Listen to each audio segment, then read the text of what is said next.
আওয়াজ শুনে মনটা ভরল না। আমাদের আওয়াজ এত কমজোরি হয়ে গেছে। এই আওয়াজ কমজোরি হওয়ার কারণে সারা পৃথিবীতে মুসলমান নির্যাতিত। মুসলমান জাতি হলো বাঘের জাতি। কি বাঘের জাতি। তাদের আওয়াজ, হুঙ্কার সবকিছু বাঘের মতো হবে। দেখবেন বাঘ যখন শিকার করে আওয়াজ গর্জন কম দেয় বেশি দেয়, বেশি দেয়। গর্জন যত বড় তার হুঙ্কার যত বড়, তার থাবাটাও তত বড়।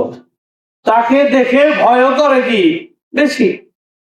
এই জন্য আওয়াজ এত জোরে দিব, বাইরে যারা আড্ডা দিচ্ছে, যারা বসে আছে, অহেতুক সময় নষ্ট করতেছে, এরা যেন বুঝতে পারে যে এই জান্নাতের বাগিচার মধ্যে আল্লাহ এবং তার রাসূলের কথা হচ্ছে।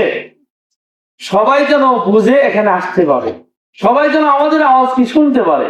আমি আবারও সকলকে সালাম দিচ্ছি। আসসালামু আলাইকুম ওয়া রাহমাতুল্লাহি ওয়া বারাকাতুহু। থাকিতে লা ইলাহা ইল্লাল্লাহ বলো ভাই, দিন থাকিতে লা ইলাহা ইল্লাল্লাহ